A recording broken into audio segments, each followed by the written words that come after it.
Amen. Amen. Merci au Seigneur pour sa présence au milieu de nous. Et nous croyons vraiment que dans ces temps, dans ces moments, le Seigneur visite les cœurs, parle au cœur, fait du bien. Merci à toute l'équipe de louanges de nous conduire comme ça auprès du Seigneur, pouvoir le louer et l'adorer. Voilà, c'est une grâce de le connaître. Amen. J'espère que vous allez bien. Si ça ne va pas, ça ira mieux avec la parole de Dieu. Je voudrais qu'on puisse ouvrir la parole de Dieu dans le livre de Nombres au chapitre 13. Le livre de Nombres au chapitre 13.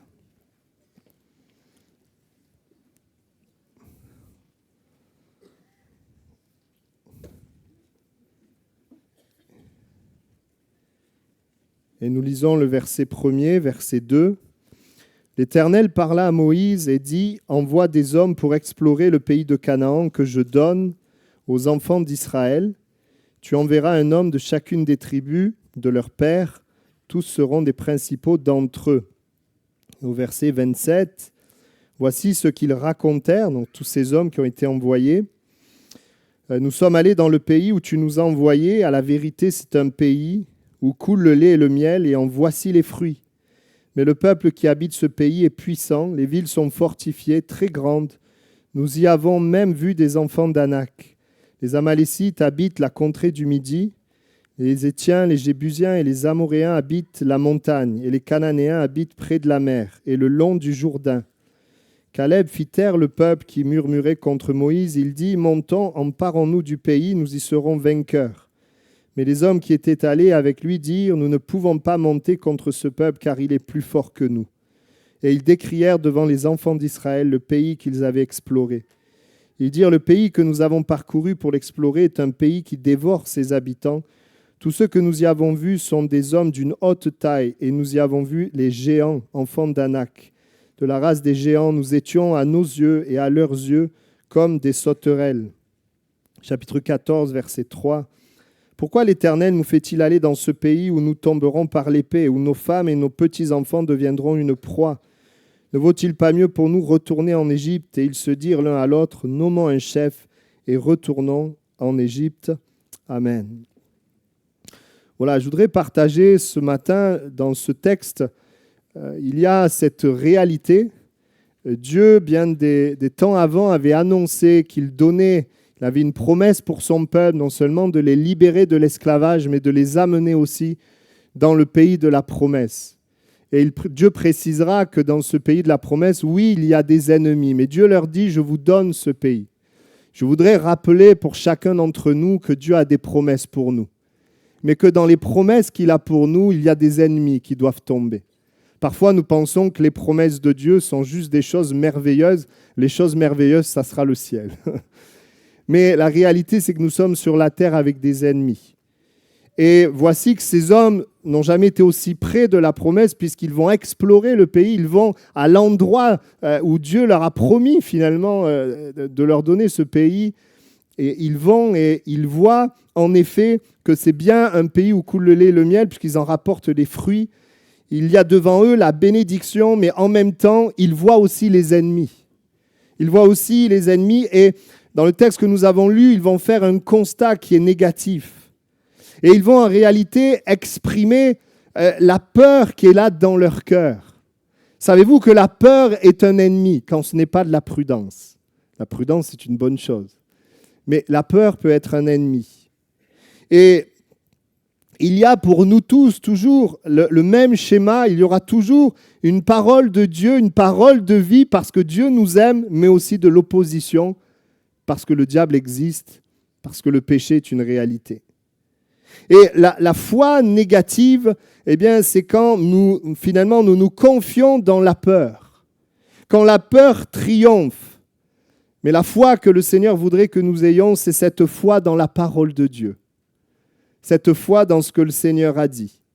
Et dans leurs paroles, ils vont décrier, ils vont parler d'abord de la puissance de l'ennemi, verset 28. Ils vont même énumérer les ennemis. Verset 29. Dans verset 31, ils vont confesser de leur bouche que l'ennemi est plus fort qu'eux. Au verset 33, ils vont déclarer que l'ennemi est grand et que eux sont petits. Au chapitre 14, ils vont même avoir peur pour leur famille et pour leurs enfants. Ils vont déclarer que leurs enfants seront comme des proies. Et je crois que ce matin, comme ce peuple, nous pouvons faire face à des circonstances qui nous font peur, à des personnes même qui nous font peur, à des situations difficiles. Nous faisons face parfois à des choses qui créent de la peur. Et tant que nous sommes un être humain sur la terre, nous connaîtrons la peur. Et peut-être tu es là ce matin, la peur est là, mais Dieu a un message pour toi. Et le message qu'il a pour toi, c'est le titre de mon message, c'est « Ne crains pas ». Ne craignez pas. La peur de quelqu'un, la peur de la maladie, la peur de mourir, la peur de tomber, la peur de rendre témoignage, la peur de la réaction des gens, la peur de manquer, la peur de ce que va devenir mon enfant, la peur de perdre, la peur d'échouer, la peur de me tromper, la peur de quelque chose finalement quelque chose qui n'est pas arrivé et qui peut-être n'arrivera pas, quelque chose de bon, peur d'avoir Alzheimer, peur de toutes sortes de choses. Et la peur qui était là dans la majorité de ces espions va les conduire à des paroles que nous avons lues. La peur qui était là va les amener à parler et va même les amener à des actes. Quand ils disent « nommons un chef et retournons en Égypte », la peur va les amener à retourner. Ils ne vont pas le faire parce qu'il va y avoir des événements, mais malheureusement, la peur va avoir des conséquences. Peut-être que ce matin, tu es revenu en arrière à cause de la peur et tu as essayé de te convaincre que c'était de la sagesse. Mais en réalité, c'est de la peur.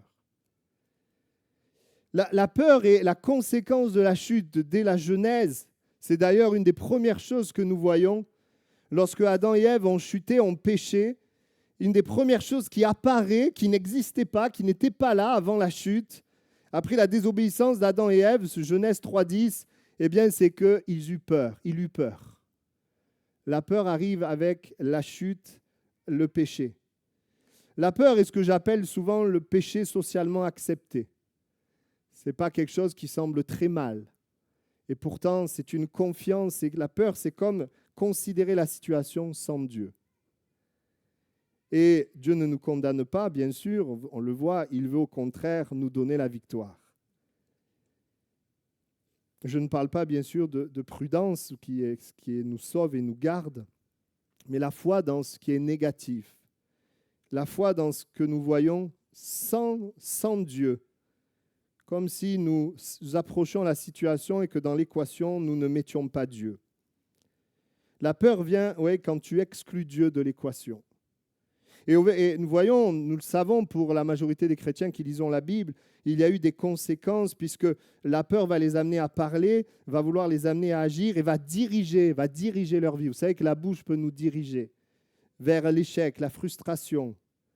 Ça ne nous dirige pas vers le plan de Dieu. Et nous savons que ce peuple va de ce fait demeurer dans ce désert, va mourir dans ce désert. Mais j'aimerais rappeler ce matin que ce n'est pas le plan de Dieu. Ce n'est pas le plan de Dieu que tu restes dans ta peur. Ce n'est pas le plan de Dieu que la peur te fasse parler et agir et qu'elle te conduise vers l'échec. Non, ce n'est pas le plan de Dieu. Ils sont morts dans le désert sans pouvoir entrer dans le pays promis et ils ont cru des choses qui étaient fausses. Ils ont cru que leurs enfants seraient des proies alors que leurs enfants ont été ceux qui ont vaincu les Cananéens, les Hétiens, etc. Et je voudrais t'inviter, vous savez, souvent quand il y a la peur, c'est parce que nous croyons des mensonges, mais nous ne nous rendons pas compte que c'est des mensonges. C'est pour ça que nous avons besoin de la parole de Dieu. C'est pour ça que nous avons besoin de Dieu, qui dit la vérité, qui est véritable, qui est vraie. Ils ont été vaincus parce qu'ils ont cru des mensonges. Ils ont cru que les géants étaient plus grands qu'eux. Alors oui, les géants étaient plus grands qu'eux peut-être, mais eux, ils avaient Dieu. Et parce qu'ils avaient Dieu, les géants n'étaient pas plus forts. Et finalement, ils ont cru ils ont vécu ce qu'ils ont cru. Que ce soit le mensonge ou la vérité, tu vivras ce que tu crois. Si tu crois le mensonge, alors tu vivras l'effet du mensonge. Mais si tu crois la vérité, tu vivras l'effet de la vérité.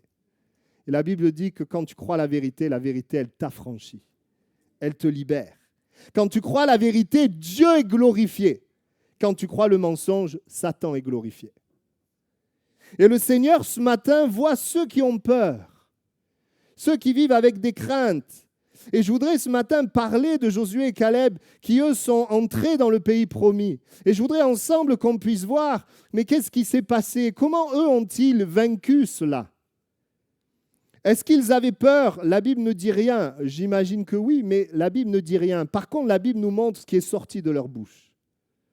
La Bible nous montre ce qui est sorti de leur bouche, et ce qui est sorti de leur bouche ne ressemble pas à ce qui est sorti de la bouche des autres espions. Caleb dira, montons, emparons-nous du pays, nous y serons vainqueurs. Lui qui a vu la même chose que les autres, il a vu le bon pays, il a vu les ennemis. Mais je crois que Caleb voyait quelque chose que les autres ne voyaient pas. Caleb voyait la parole que Dieu avait donnée. Bien des années avant, avec Moïse, où Dieu avait dit, je vous donne ce pays promis, ce lieu, et vous chasserez les Cananéens, les Hétiens, etc. Chapitre 14, verset 9. Ils diront également, Josué et Caleb, ne craignez point les gens de ce pays, car ils nous serviront de pâture. Ils vont dire quelque chose de différent. Moi, personnellement, je pense qu'ils n'étaient pas insensibles quand ils ont vu les ennemis. Moi, je ne sais pas, mais quand tu vois un géant, que tu sais que c'est ton ennemi, si tu es normalement constitué, tu as peur. Mais je crois qu'il voyait quelque chose de plus. Comme David devant Goliath. Il voyait Goliath, mais il voyait l'Éternel qui était au-dessus. Tu viens avec moi avec la lance et le javelot, mais moi je viens au nom de l'Éternel des armées que tu as insulté. La crainte peut être un sentiment, mais nous pouvons choisir. Choisir de ce que nous allons dire, choisir ce que nous allons faire, choisir de ne pas craindre. Mais nous allons voir ce matin qu'il y a quelque chose qui va nous aider à ne pas craindre, d'avancer dans la direction de la parole de Dieu. Comment vaincre la crainte? Comment triompher? Je voudrais mettre en lien 2 versets. Le message m'a fait du bien personnellement. D'abord, le chapitre 14, verset 9, où il y a une des clés que nous allons partager ce matin, dite par, je crois que c'est Caleb ou Josué, en tout cas dite par l'un des deux. On le lit, chapitre 14, verset 9.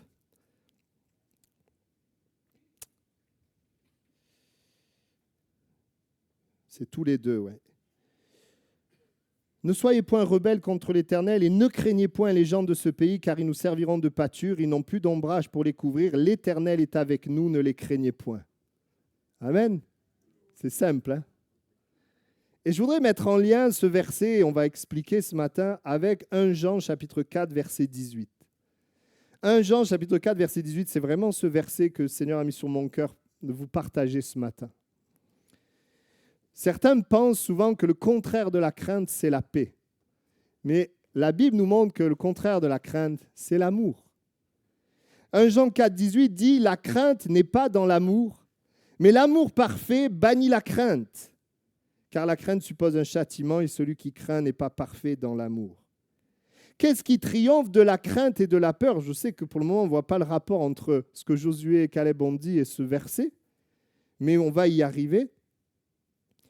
Le texte dit que ce qui nous fait triompher de la peur, on l'a lu ensemble, c'est l'amour parfait. Et qu'est-ce que c'est l'amour parfait? Il y a 2 aspects à l'amour parfait. Le premier aspect, et après je ferai un lien avec ce que Josué et Caleb disent, le premier aspect de l'amour parfait, qui est amour? C'est Dieu qui est amour. Et ce Dieu amour, la Bible nous montre que c'est ce Dieu qui guérit, c'est ce Dieu qui délivre, c'est ce Dieu qui pourvoit, c'est ce Dieu qui sauve, qui secourt, c'est ce Dieu qui donne. Amen. Mais si c'était juste Dieu, on n'aurait pas lu l'amour parfait bannit la crainte, on aurait lu Dieu bannit la crainte. Mais ce n'est pas ce qu'on lit. On lit l'amour parfait bannit la crainte. C'est-à-dire que l'amour parfait, c'est Dieu, mais vous voyez, l'amour parfait, pour qu'un amour fonctionne, il faut qu'il soit accepté de 2 côtés. Vous voyez, quand il y a un mariage, moi, je n'ai jamais vu un mariage où le maire pose la question qu'à un des 2. Est-ce que vous voulez l'épouser? Il dit oui, et l'autre, en général, il y passe aussi. Hein. J'ai jamais vu un mariage où on pose la question à un et pas à l'autre. Non, on pose la question aux 2 parce que pour que l'amour fonctionne, il faut qu'il y ait oui des 2 côtés. savez que du côté de Dieu, Dieu a dit oui, je t'aime et je serai avec toi. Mais l'amour parfait, c'est quand toi, tu le reçois. C'est quand toi, tu dis oui. C'est quand toi, tu l'acceptes. Et quand tu l'acceptes, tu arrives à la parole de Josué, l'Éternel est avec nous. Et c'est ça qui fait que tu ne crains pas. Parce que je saisis que l'amour parfait, c'est Dieu qui m'aime, mais tant qu'il m'aime et que moi, je n'accepte pas, je ne crois pas, je ne saisis pas, alors la crainte reste. Mais à partir du moment où tu reçois son amour, où tu acceptes que ce Dieu qui guérit, qui sauve, qui délivre, qui secourt, qui donne, il t'aime, il est avec toi, à ce moment-là, la crainte ne peut pas rester. Et je voudrais dire, oui, on vit des situations difficiles, mais alors que tu sais que Dieu a donné Jésus sur la croix, mort, ressuscité, pour que tu ailles au ciel, mais pour que Dieu, le Dieu tout-puissant, grand, qui t'aime, ce Dieu-là soit avec toi face à tes problèmes. Et quand tu reçois ça, eh bien, tu peux dire, oui, face à ce qui est là devant moi, même si c'est difficile, le Dieu qui est au-dessus de ça, le Dieu qui m'aime parfaitement, ce Dieu est avec moi, alors je n'ai pas de crainte à avoir. Amen. Et moi, ça m'a fait du bien. Parce que moi, j'ai reçu l'amour. Est-ce que tu l'as reçu aussi? Recevoir, c'est croire, simplement. C'est recevoir un cadeau.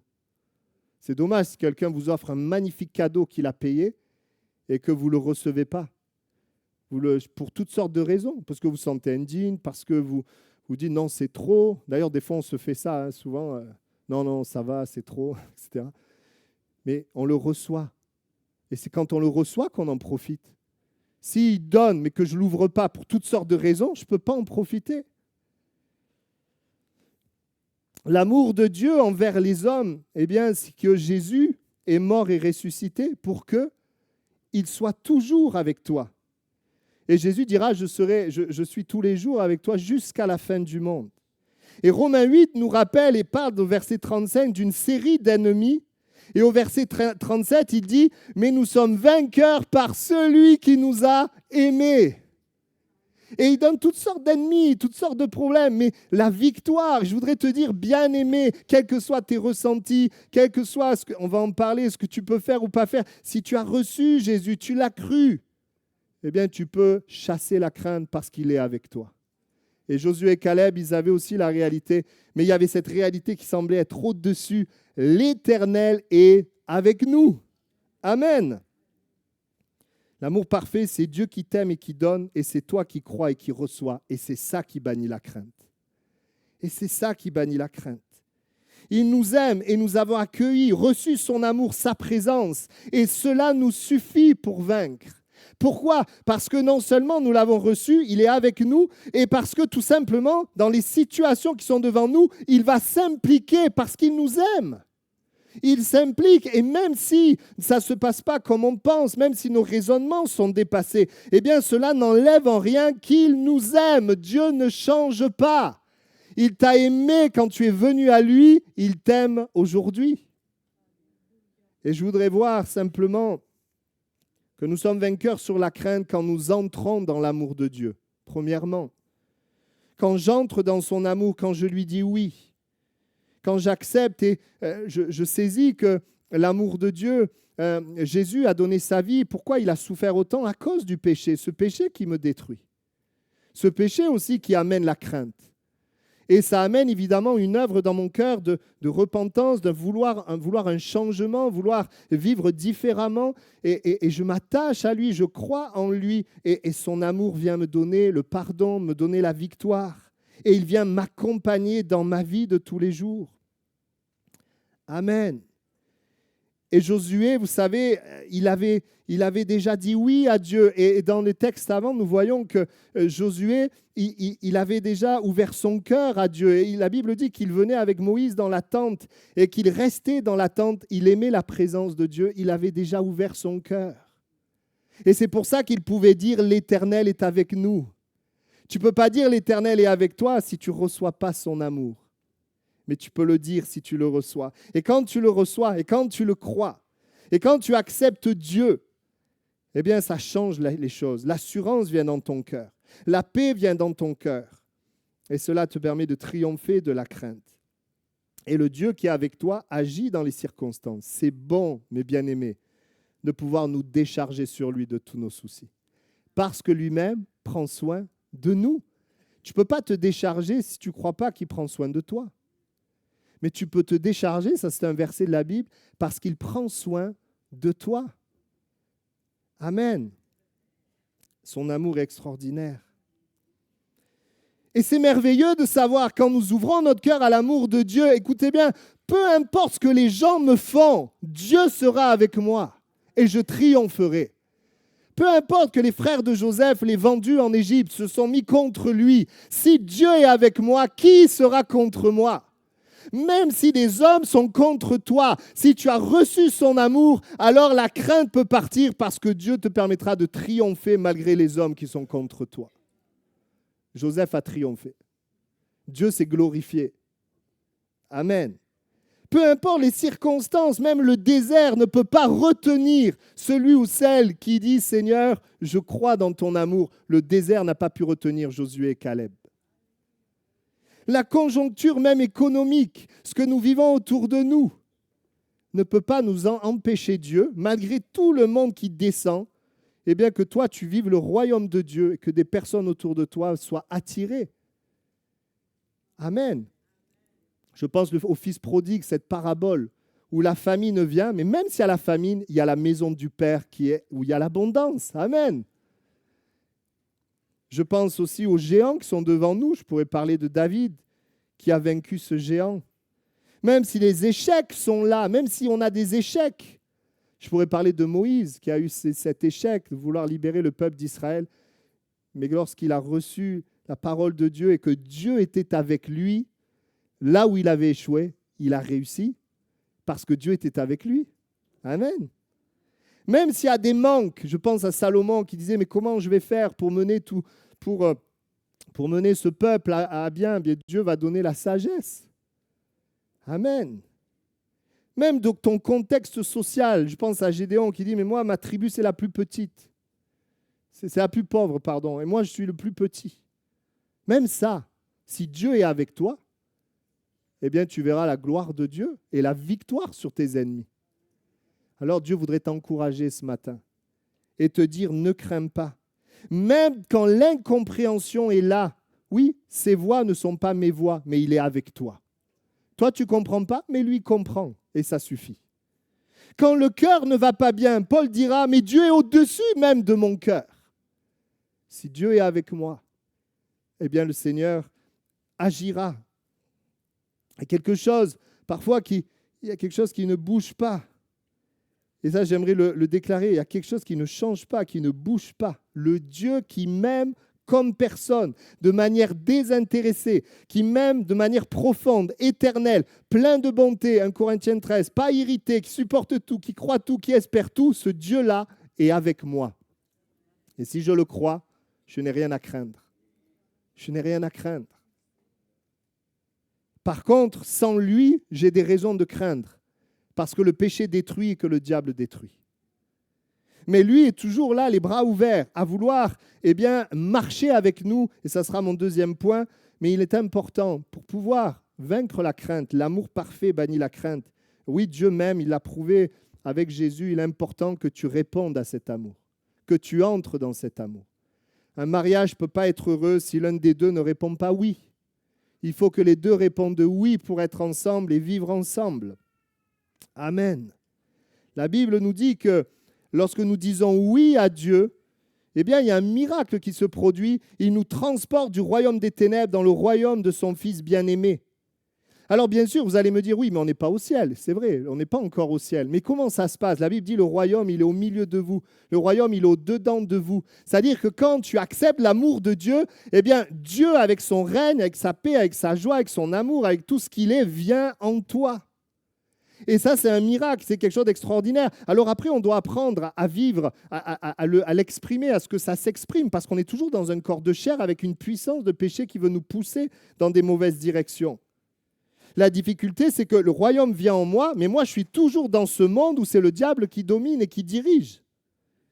Et le trouble vient dans mon cœur quand j'accepte et quand je crois le mensonge. Mais la paix, la joie, le royaume de Dieu vient quand je crois la vérité. Et c'est pour ça que nous allons avoir besoin de marcher dans l'amour. Pas dans le sens que toi tu aimes, même si c'est important. Non, dans le sens que Dieu t'aime, qu'il y a cet échange où je vis ma vie avec une relation avec Dieu, le Dieu qui m'aime. Je peux lui parler, il peut me parler. Je peux l'écouter, lui aussi il m'écoute. Et je marche dans la foi, dans son amour. Il me donne une nouvelle identité. Nous avons maintenant, excusez-moi l'expression, une nouvelle compagnie. Dieu est avec nous. Quelle était la force de Jésus quand il vient sur terre et qu'il fait face à tant d'opposition ?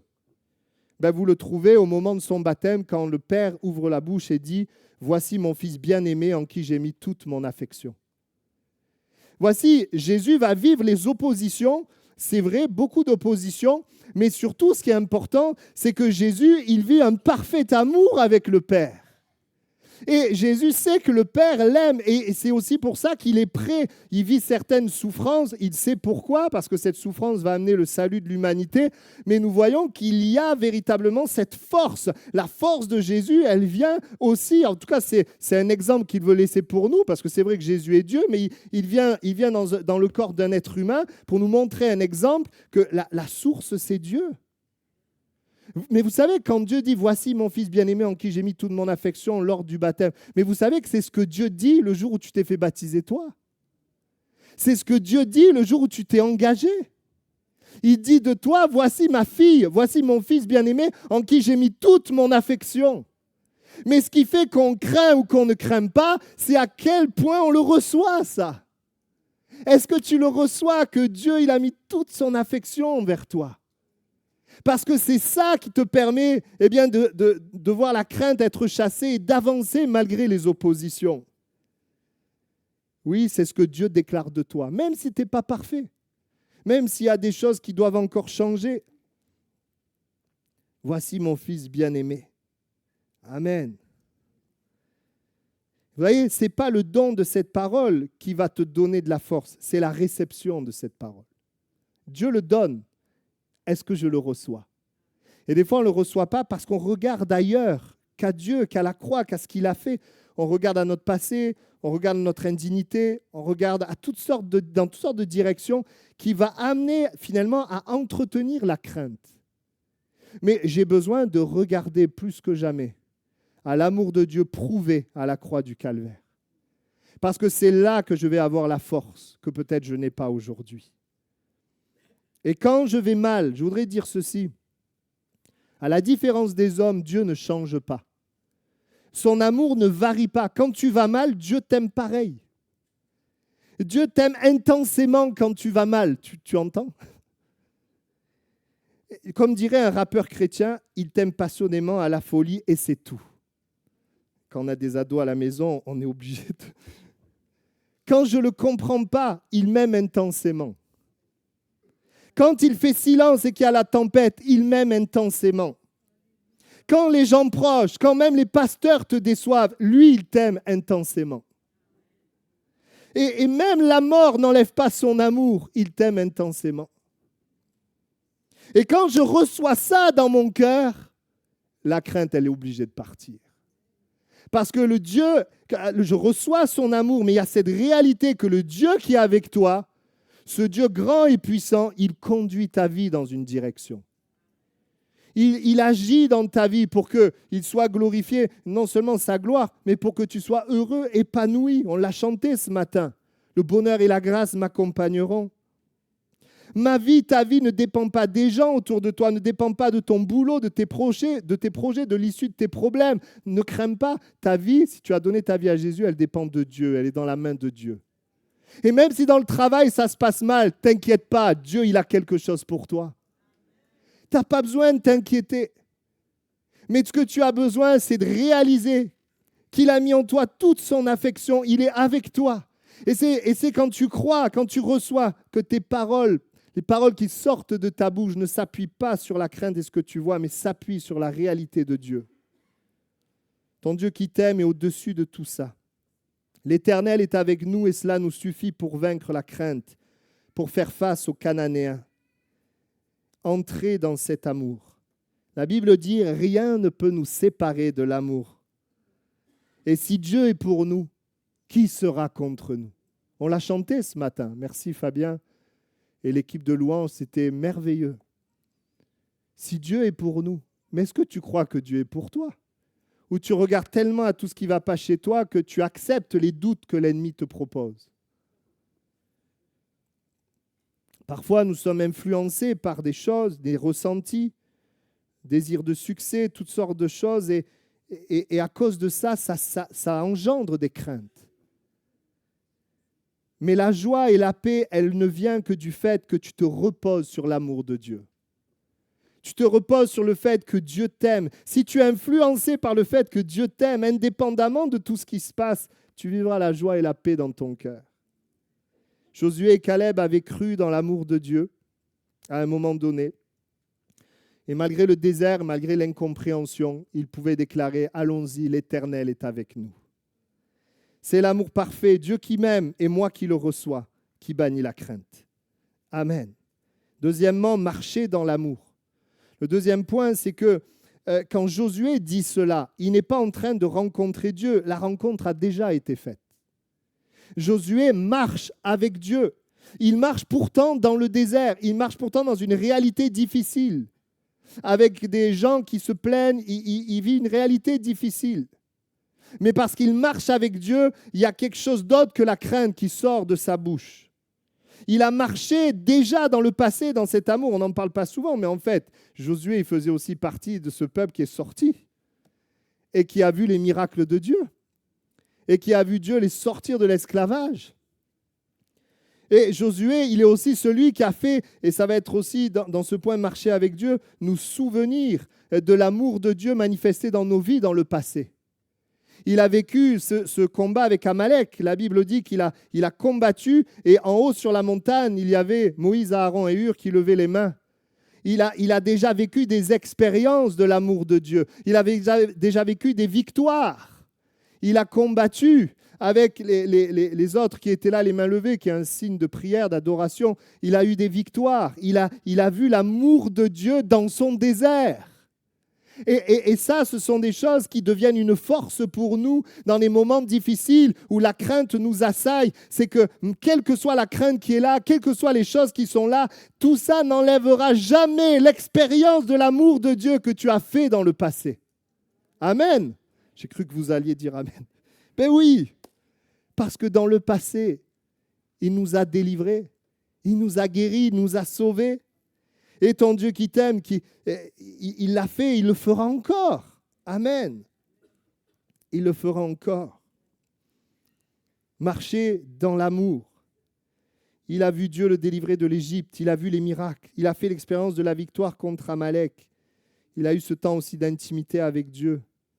Et je voudrais dire ceci, écoutez bien, les expériences passées de Dieu avec toi renforcent la foi de Dieu avec toi aujourd'hui face à tes ennemis. Les choses que tu as vécues dans le passé, eh bien, viennent renforcer ta foi pour aujourd'hui. Même si Josué n'a pas du tout comprendre du désert, parce qu'il a fait l'expérience du Dieu d'amour, parce qu'il a fait l'expérience de cette promesse, de cette parole qui a été donnée, il a gardé foi dans le Dieu d'amour et avec lui. Et c'est une question de foi. Seigneur, je garde foi dans ta parole. En 2019, j'ai pris un temps de prière, je m'attendais à Dieu pour quelque chose. Je demandais à Dieu quelque chose qui était extérieur à moi. Je vous demandais vraiment et je ne l'ai pas vu arriver. J'ai jeûné, j'ai prié, mais Dieu a fait autre chose. Il a fait autre chose qui n'est pas extérieur à moi, mais il a fait autre chose à l'intérieur de moi. Et en fait, cette chose qu'il a fait à l'intérieur, je ne la demandais pas. Vous savez pourquoi? Parce que je ne la voyais pas. Parce que je ne voyais pas le besoin. Mais quand Dieu l'a fait, c'était bien plus extraordinaire que ce que moi j'avais demandé. Parce que j'étais bien plus heureux avec ce que Dieu avait fait en moi que s'il avait simplement agi à l'extérieur de moi. Et cette expérience de 2019 me donne de la force dans les difficultés. De savoir que Dieu, il est bien plus grand que ce que même toi tu penses et ce que tu veux. Et qu'il fait ce qu'il y a de meilleur. Et j'ai compris que pour ce que je demandais à Dieu, il fallait d'abord qu'il fasse ça dans mon cœur. Et ce que j'ai demandé à l'extérieur, je ne l'ai toujours pas vu, mais un jour je le verrai. Mais je sais une chose, j'ai appris quelque chose, c'est que le Dieu qui m'aime et qui est avec moi, Il fait ce qui est bon pour moi, même quand moi-même, je ne vois pas et je ne conçois pas ce qu'il faut. Je ne sais pas si vous comprenez. Et ça nous renforce notre foi. Ça amène une vision plus haute de Dieu. Il est le Dieu qui ouvre un chemin dans le désert, un chemin dans la solitude. Et je voudrais dire à tous que le Seigneur vous aime. Il vous aime intensément, mais que c'est le fait de le recevoir et de le croire qui nous permet de triompher, indépendamment de ce que tu fais. Nous, on est dans un monde où l'amour est très conditionnel. Les gens s'aiment parce qu'ils font la même activité ensemble. Les gens s'aiment pour toutes sortes de raisons. Souvent, je dis souvent, ce qu'on aime chez les autres, c'est nous-mêmes. Quand les gens pensent comme nous, on dit « Ah, toi, t'es super. » Oui, parce qu'ils pensent comme toi. Donc, ce qu'on aime chez l'autre, c'est nous-mêmes. Mais en fait, l'amour de Dieu, il est différent. L'amour de Dieu, il est désintéressé. Il est profond. Il faut que j'avance. Il y a des chrétiens qui ont des problèmes, et ça, je le vois toujours, et j'en ai eu aussi. Problème avec la justice et la culpabilité. On lutte avec la culpabilité qui est toujours là. Vous savez pourquoi? C'est juste parce qu'on regarde au mensonge du diable. On regarde à ce qu'il nous propose. Tu es comme ça, tu as fait ça, tu ne mérites pas. Au lieu de regarder à la vérité de Dieu, que Dieu dit, tes péchés, je les ai pris, je les ai jetés au fond de la mer. Je les ai oubliés et je prends plaisir à faire grâce. Ça, c'est la vérité. Mais si tu reçois ça, comment la culpabilité va s'accrocher à toi? Comment c'est possible? La culpabilité s'accroche si tu lui donnes des prises. Et les prises, c'est quand tu considères les choses sans la justice de Christ. Quand tu considères les mensonges, l'accusation, le diable, il nous accuse, je vous assure, il nous condamne, il nous accuse. Le Saint-Esprit, lui, ne fait pas cela. Le Saint-Esprit, certes, quand tu fais mal, il te le dit, mais c'est pour te transformer. C'est pour que tu puisses ressembler davantage à Jésus. Et il te donne aussi les moyens. C'est tellement différent. Il ne nous condamne pas, mais il nous change à l'image de Jésus. Alléluia. Par son esprit, il nous fait ressentir quand il est attristé. Mais c'est pour nous amener plus loin, plus près du Seigneur. Nous changer à l'image de Christ. Et voyez, le souvenir, c'est quelque chose d'important. C'est pour ça que plus tard, Dieu dira à Josué, justement, quand il va commencer cette conquête, quand il va rentrer dans cette conquête, vous savez qu'ils vont passer le Jourdain. Et Dieu va dire à Josué, tu vas prendre des pierres et tu vas faire comme un monument pour qu'ils se souviennent de ce que j'ai fait à ce moment-là. Pour que les enfants se souviennent, ils sachent qu'à ce moment-là, je suis le Dieu qui ai ouvert le Jourdain. Et nous avons besoin, et bien-aimé, tu as besoin de marcher dans l'amour et de te souvenir de ce que le Seigneur a fait dans ta vie. Entrer dans son amour, le recevoir, accepter Christ, suivre Jésus, et puis marcher dans son amour. Amen. Alors, c'est pour ça que je nous encourage à témoigner plus. Quand on vit quelque chose, partageons-le. Cette semaine, alors d'habitude, je ne suis pas content de recevoir des messages WhatsApp de 12 minutes, oraux. J'ai dit, oh là là, 12 minutes, c'est long. Mais quand j'ai écouté, j'étais tellement heureux, la personne me racontait tout ce que le Seigneur avait fait dans sa vie. Je lui ai dit de rendre témoignage quand on aura le jeûne et prière, mais de pouvoir dire et déclarer, voici ce que le Seigneur a fait. Parce que ce que je déclare, ce que je témoigne, ça devient une force pour que d'autres personnes puissent vivre la même chose. Et puis je termine, se souvenir, mais deuxièmement aussi, marcher dans l'amour, c'est aussi écouter Dieu. Qu'est-ce que Josué a fait en fait? Quand il dit « l'Éternel est avec nous, allons-y ». En fait, Josué ne fait juste qu'écouter Dieu. Dieu avait dit, vous irez, vous allez rentrer dans ce pays, vous allez chasser les Cananéens. Donc Josué se lève avec cette réalité, Dieu est avec moi, et il se lève, il dit allons-y, tout simplement parce qu'il écoute Dieu, parce que c'est Dieu qui l'a dit. Et on a besoin, bien aimé, ce qui va faire que la crainte s'en va, c'est quand tu écoutes Dieu. Tu écoutes ce qu'il dit. Marcher avec Dieu, vaincre la crainte, c'est agir selon ce que Dieu dit. Dieu a dit, je suis descendu pour le délivrer des ennemis. Je vous donne la victoire. Eh bien, on y va. Et dans la semaine prochaine, on va jeûner, prier. Pourquoi faire? Et pourquoi on lit la Bible et tout ça? Parce qu'on veut écouter Dieu. Amen. Amen.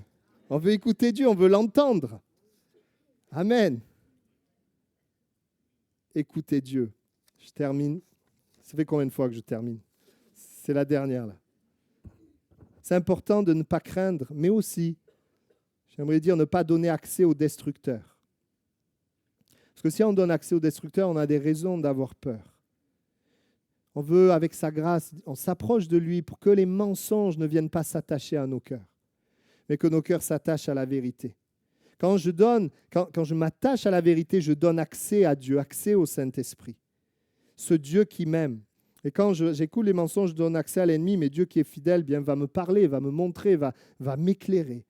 Je voudrais qu'on puisse avoir un temps de prière et nous appeler ensemble à pouvoir voir la crainte et prendre la victoire ce matin sur les peurs, sur les craintes qui peuvent être nôtres. Accepter d'entrer dans son amour et accepter aussi et simplement décider de marcher dans son amour. Expérimenter les expériences du passé, mais aussi écouter ce qu'il dit. Abraham était plus en sécurité à écouter le Dieu qui lui disait « Sors de ton pays et va dans le pays que je te montrerai ». Il était plus en sécurité à aller dans la direction de Dieu, même si Dieu n'a donné aucune précision, que David, qui en voyant Saül le poursuivre, dit « Mais je vais finir par mourir, je vais partir me réfugier à Tsiklag ». Abraham était en sécurité parce que c'était la direction de Dieu. David n'était pas en sécurité. Pourtant, c'était une sécurité humaine. Il fuit Saül qui veut le détruire pour aller dans un lieu sécur, sauf que ce n'est pas Dieu qui lui a dit d'aller là. Et quand il va aller là, qu'est-ce qui va se passer? Il va vivre les pires expériences de sa vie, puisque les ennemis vont prendre leur famille, vont prendre leurs enfants, et il va voir les hommes qui se retournent contre lui. Moi, je n'aurais pas aimé vivre ça. Hein. Tu es plus en sécurité dans la parole de Dieu, dans ce que Dieu dit, que dans le fait d'écouter ce que tu ressens. On ferme nos yeux ensemble, on a un temps de prière.